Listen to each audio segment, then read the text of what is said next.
میں کچھ دنوں پہلے ٹیکس لگ گیا، 3-4 کالج کے لڑکے آ گئے، ملاقات، میں نے کہا جی پوچھئے، ایک سوال پوچھنا ہے، میں نے پوچھے امام بخاری بڑے عالم تھے یا نہیں تھے؟ میں نے کہا بہت بڑے عالم تھے۔ کہتے ہیں پھر ان کی بات کیوں نہیں مانتے آپ، امام ابو حنیفہ کو لیے پھرتے ہیں؟ مجھے سمجھ آ گیا کہ اس بچے کو پتہ نہیں ہے کہ امام بخاری اور امام ابو حنیفہ کے اندر فاصلہ کیا ہے، ان کے مقامات، رتبات و مقامات، درجات کیا ہیں۔ میں نے کہا بیٹا امام ابو حنیفہ کب پیدا ہوئے؟ جو میں پہلے بات کر چکا ہوں، اب اسے پتہ نہیں۔ امام بخاری بہت پہلے پیدا ہوئے۔ میں نے کہا جی بہت پہلے نہیں، تھوڑا بہت تو بتاؤ، یہ آپ نے سنا کہاں سے؟ وہ جی یوٹیوب پر ہم نے کسی انجینئر کو سنا ہے۔ جی میں کہا جی جزاک اللہ، میں قربان جاؤں تیرے اوپر، اور دودھ والے سے ملتا ہے، گھی والے سے ملتا ہے، علم والے سے ملتا ہے، نقشہ بنوانا ہے تو انجینئر کے پاس چلا جا۔ بھائی انجینئر ہو ساتھ عالم بھی ہو، ہمیں کوئی اعتراض نہیں ہے، لیکن صرف انجینئر۔ حضرت جی پیر ذوالفقار احمد نقشبندی دامت برکاتہم العالیہ پیر بھی ہیں، عالم بھی ہیں، انجینئر بھی ہیں۔ ہمیں کیا، ہمارے آنکھوں کے سرما، ہمارے سر کا تاج، ہمیں کیا اعتراض؟ لیکن علی مرزا جسٹ انجینئر وداؤٹ عالم ہے، وہ صرف انجینئر ہے۔ بھائی میں نے کہا میں ذرا اس کی بات کی انجینئرنگ کر دوں، ذرا ادھر آ۔ میں نے کہا سن، امام بخاری امام ابو حنیفہ سے کتنے سال پہلے آئے ہوں گے؟ میں نے تھوڑا آگے بڑھ کے کہا، کہتے بہت سال پہلے۔ میں نے کہا اب ذرا توجہ رکھنا، سرچ مار ذرا گوگل پہ، امام بخاری کب پیدا ہوئے اور امام ابو حنیفہ کب فوت ہوئے، کیونکہ ایمان تو گوگل پہ ہوتا ہے نا، تو ہم گوگل ہی تلاش کروا لیتے ہیں، ہم کتابیں دکھائیں تو مولویاں جھوٹ بولے۔ میں نے کہا گوگل سرچ کرو، گوگل سرچ کیا تو امام بخاری کی پیدائش نکلی 194 ہجری، اور امام ابو حنیفہ کی وفات نکلی 150 ہجری۔ میں نے کہا 44-45 سال کا فاصلہ ہے، امام ابو حنیفہ کو فوت ہوئے آدھی صدی گزری تھی، پھر امام بخاری پیدا ہوئے ہیں۔ اس بچے کی یوں ٹیک جا کے لگی، ہونا آرام ہے، انجینئر دے گلاں سن دیں، تھلی سیدھی ہے یا ٹیڑھی ہے، سڑک سیدھی ہے یا ٹیڑھی ہے، نقشہ ٹیڑھا ہے یا سیدھا ہے، یہ انجینئر بتائے گا۔ علم قرآن اور حدیث کیا ہے یہ علماء بتائیں گے۔ تو وہاں بیٹھا ہوا ہے۔ اچھا پھر اس کی تھوڑی طبیعت صاف ہوئی، کہتے ہیں اچھا امام ابو حنیفہ رحمہ اللہ اتنے پرانے بندے ہیں؟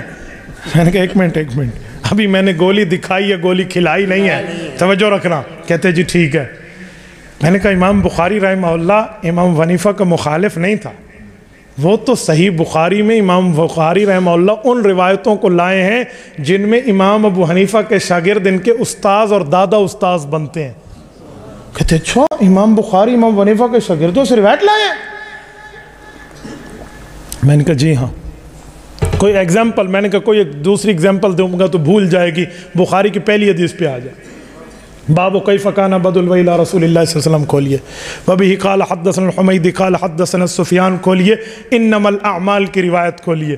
کہتے جی ہاں۔ میں نے کہا پہلا راوی حمیدی ہیں، حمیدی کا حاشیے میں نیچے نام دیکھ ہوا عبداللہ ابن زبیر المکی، ان کا نام عبداللہ ابن زبیر المکی ہے، اور حمیدی شاگرد ہیں عبد الرزاق ابن الحمام الصنعائی کے، اور وہ شاگرد ہیں امام اعظم ابو حنیفہ کے۔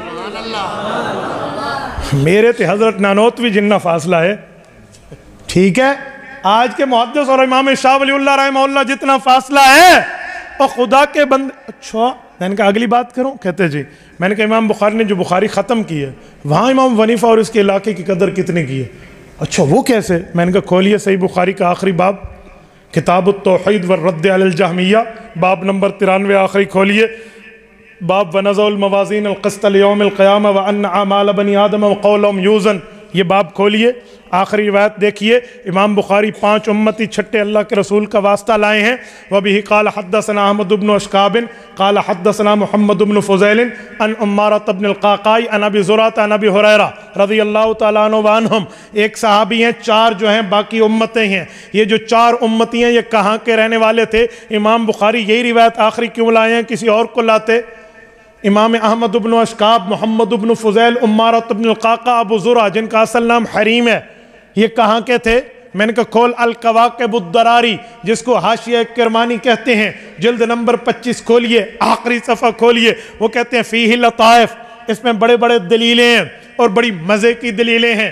امام کرمانی لکھتے ہیں پہلی دلیل یہ ہے اربعۃ کلہم کوفیون، یہ چاروں امام ابو حنیفہ کے پڑوسی ہیں۔ امام بخاری شروع کرے، ابو حنیفہ کو سلام کرے، بخاری ختم کرے، احناف کے حوالے کر کے جائے۔ تو زبان والا کہہ رہا ہے امام بخاری اور امام حنیفہ یہ تھے؟ پھر اس کی طبیعت صاف ہو گئی۔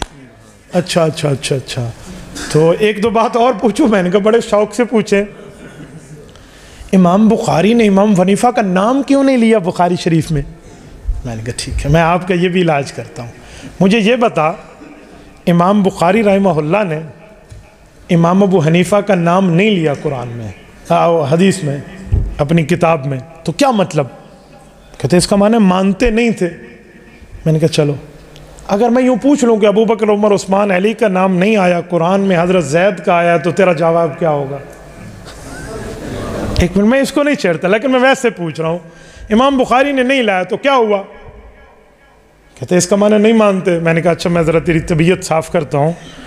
امام بخاری رحمہ اللہ کے بارے میں دو روایتیں ہیں، یا تو فقیہ ہیں اور یا مقلد ہیں۔ طبقات شافعیہ میں امام سبکی رحمہ اللہ نے لکھا ہے کہ یہ شافعی ہیں، کہتے جی ہاں۔ تو میں نے کہا امام شافعی کو ماننے والے ہیں؟ کہتے جی ہاں۔ تو میں نے کہا امام شافعی امام بخاری کے کون ہیں؟ کہتے ہیں امام ہیں۔ میں نے کہا پوری بخاری میں امام شافعی کا نام لیا ہے اس نے؟ نہیں۔ تو میں نے کہا پھر اپنے امام دے مخالف سی، اپنے امام کے بھی مخالف تھے۔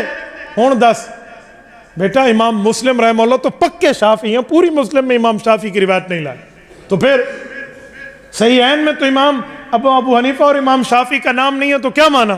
میں نے کہا خدا کے بندے، دوسرے لفظوں امام بخاری بتانا چاہتے ہیں، میں اپنے ہم عصروں کی بات کر رہا ہوں، بڑے بڑے ہوتے ہیں، تیرا دماغ خراب ہے، تجھے سمجھانے کا طرز نہیں آتا۔ تو میری بات کا مطلب یہ ہے مقام ہمارے امام صاحب رحمہ اللہ کا۔ تبارک الذی نزل الفرقان علی عبده لیکون للعالمین نذیرا۔